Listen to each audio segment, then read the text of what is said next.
이 데살로니가후서 2장 말씀은 예수님의 재림과 관련되어진 당시에 떠돌고 있던 잘못된 교훈들 또는 소문들에 대해서 바울이 이제 바로 잡아주는 말씀입니다. 그 당시에 떠돌던 그 잘못된 소문이 무엇이냐면 이미 예수님의 재림이 임하였다, 주의 날이 임했다라고 하는 것이 거짓된 소문이었습니다. 그것이 어떻게 떠돌게 되었느냐 하면 2절 보니까 영으로나 또는 말로나 또는 우리에게서 받았다는 편지로나, 그러니까 다양하게 이러한 그 소문들이 퍼지게 되었는데요. 이 영으로나라고 하는 것은 내가 성령을 받아서 이렇게 말한다라고 하는 어떤 성령의 예언, 이런 사람들이 있었던 것입니다. 주의 날이 이미 임했다라고 이렇게 예언을 하는 이런 이제 사람들이 있었던 것이고, 이 말로나라고 하는 것은 어떤 사람 가운데 내가 사도 바울에게서 직접 들은 것인데 이렇게 말을 하면서 이제 옮기는 그런 경우를 말하는 거고, 우리에게서 받았다는 편지로나라는 것은 그 편지가 이제 그들의 손에 들려진 것 같아요. 그래서 그것을 기초로 해서 봐라, 주의 날이 이미 임했다, 이렇게 이제 주장하는 사람들이 있었던 것인데, 이 편지는 바울의 편지일 수도 있겠습니다. 그러니까 데살로니가 전서 먼저 보낸 편지가 있으니까 그 편지를 가지고 오해를 해서 이제 데살로니가 전서에도 보면 재림에 대한 말씀들을 하고 있지 않습니까? 그것을 오해해서 잘못 말한 경우일 수도 있고요. 또는 누군가의 편지인데 그것이 바울의 편지인 것으로 착각을 하고 그렇게 또 말을 한 경우도 있을 것이고, 아니면 의도적으로 자기들이 뭐 위조를 하든지 어떻게 해서 바울의 사인처럼 해가지고 봐라, 이게 바울의 편지다 하면서 자기들의 주장을 펼치는 뭐 그런 가짜 편지일 수도 있겠습니다. 아무튼 그런 어떤 편지로 등등 이렇게 다양한 방법으로 거짓된 소문들이 난무하고 있던 때였던 것입니다. 주의 날이 이미 도래했다 하니까 이 성도들의 마음에 심히 두려움이 생기는 것이고 마음이 흔들리는 것입니다. 이게 어떻게 된 일인가? 그럼 나는 어떻게 되나?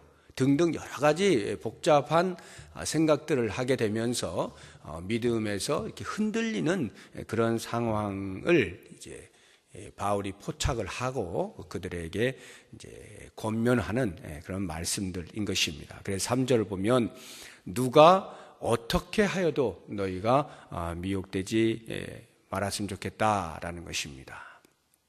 그리고는 이제 그 뒤에 주의 날이 임하기 전에 먼저 이러이러한 징조들이 있게 될 것이다 라고 하는 징조들에 대해서 여러 가지 이야기를 해주고 있습니다. 배교하는 일이라든가 또는 불법의 사람이 출현한다든가 하는 것. 그 4절을 보시게 되면 그는 대적하는 자라 신이라고 불리는 모든 것과 숭배함을 받는 것에 대항하여 그 위에 자기를 높이고 하나님의 성전에 앉아 자기를 하나님이라고 내세우느니라. 이 불법의 사람, 대적하는 자, 그러니까 사탄의 조종을 받는 사람들이겠죠. 이들의 특징 중에 하나가 자기가 하나님이라 이렇게 하는 것입니다. 그래서 교회 공동체 안에서 성도들 사이에서 그렇게 말을 하든지 아니면 이방인들이 믿고 있는 여러 많은 우상들이 있는데 그들도 역시 그들에 의해서 신이라고 불리고 있지 않습니까? 그럼 모든 신 위에 내가 으뜸이 되는 신이다 라고 말을 하든지 아무튼 내가 신이다, 내가 하나님이다 라고 주장하는 그런 모습들이 있는 것입니다.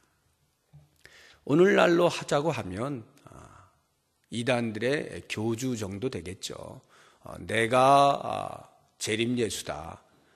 처음에 오셨던 그 예수님은 실패한 것이고 내가 이제 완성하기 위해서 온 것이다. 이렇게 이야기하는, 나를 통하지 않고는 구원이 있을 수 없다 등등의 이런 이야기를 하는 그 거짓 그 교주들이 아마 이에 이제 해당되지 않나 하는 생각이 드는데요. 이러한 이제 사람들이 이제 등장을 하면서 성도들을 이제 현혹하는 것이고 자기의 말에 굴복하도록 만들곤 하는 것입니다. 이러한 것들이 전부 이제 사탄의 조종에 의해서 되는 것인데, 그러한 그 조종에 빠지게 되면 그 결과는 멸망인 것이죠. 구원함을 받지 못하는 것입니다. 10절을 보시면 불의의 모든 속임으로 멸망하는 자들이 있으리니 이는 그들이 진리의 사랑을 받지 아니하여 구원함을 받지 못함이라. 그런데 왜 이런 것들에 그럼 속아 넘어가느냐라고 하는 것인데요. 우리들도 그런 생각하지 않습니까? 주변에 이단들에 빠진 사람들 보면 어떻게 저런 데 빠질 수가 있지? 라는 생각을 하곤 하는데요. 실제로 빠지게 되는 경우에는 그런 것을 눈치채지 못하기 때문에 빠지게 되는 거겠죠. 9절을 한번 보십시오. 악한 자의 나타남은 사탄의 활동을 따라 모든 능력과 표적과 거짓 기적과, 사탄도 제법 능력이 있는 거예요. 그래서 우리 사람이 일반적으로 할 수 없는 것들을 보여주곤 하는 것입니다.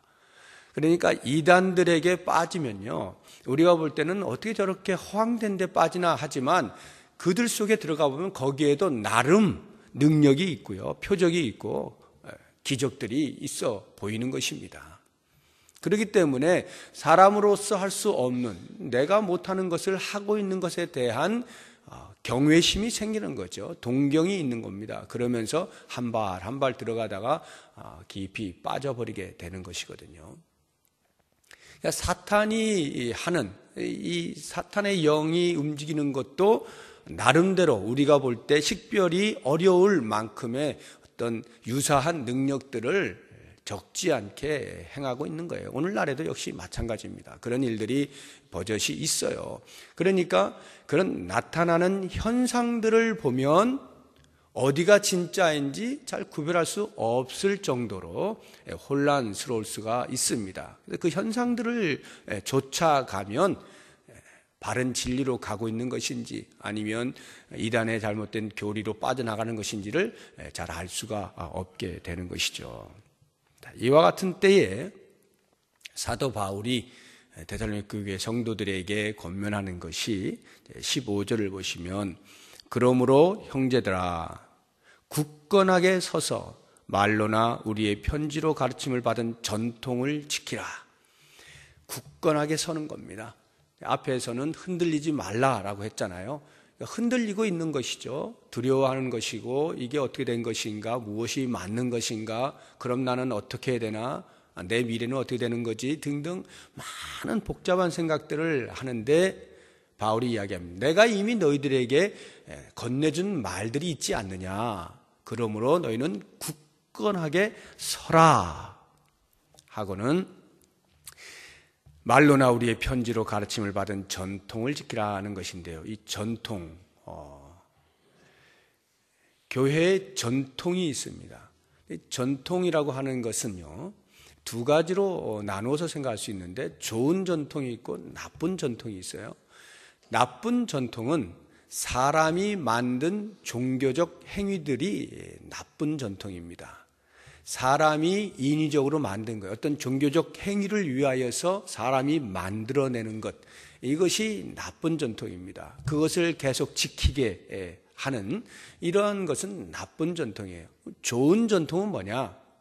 예수 그리스도께서 가르치신 교훈을 붙잡는 것이 좋은 전통입니다. 지금 사도 바울이 말하고 있는 이 전통을 지키라라고 할 때 이 전통은 예수 그리스도로 말미암아서 배운 그 말씀을 사도들이 다시금 계승하여 가르치는 교훈들, 그것들을 붙잡으라 이런 말이에요.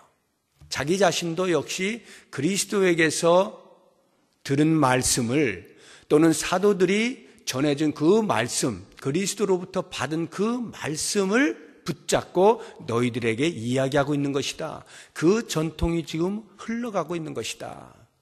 이렇게 이야기하면서 그 전통을 굳게 지키도록 권면을 하고 있는 것입니다.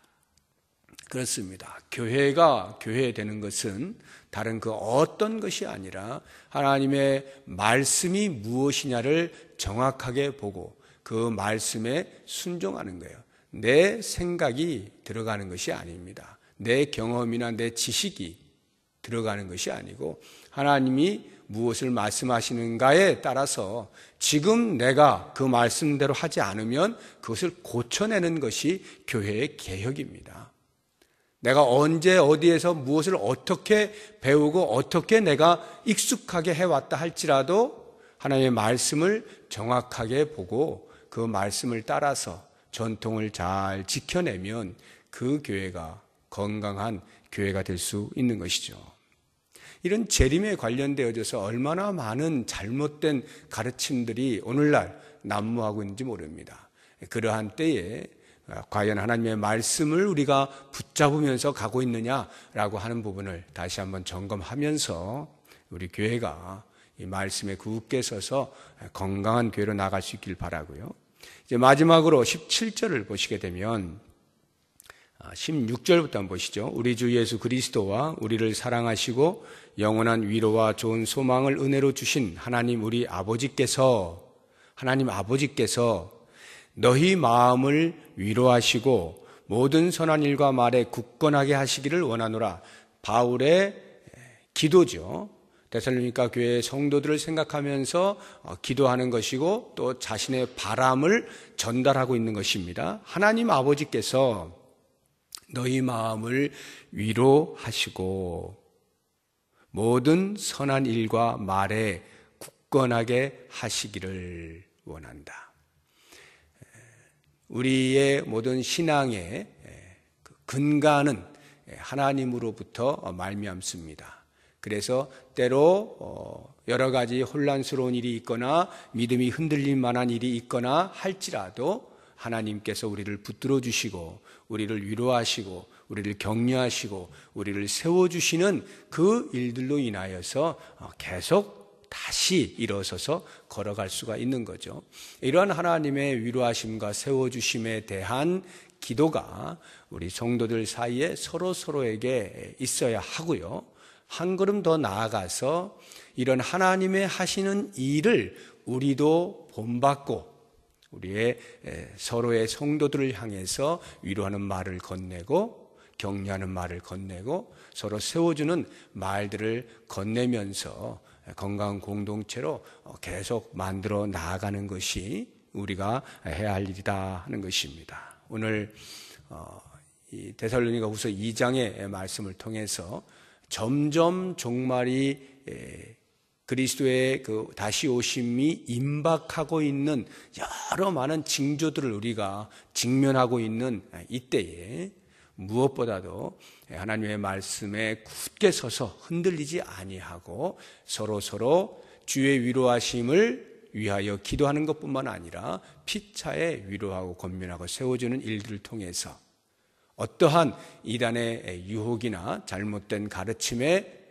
교회의 한 성도라도 흔들리는 일이 없고 오직 진리 안에 굳게 서서 그 받은 구원에 감사하며 구원받은 자의 삶을 살아갈 수 있는 우리 모두가 될 수 있기를 바랍니다.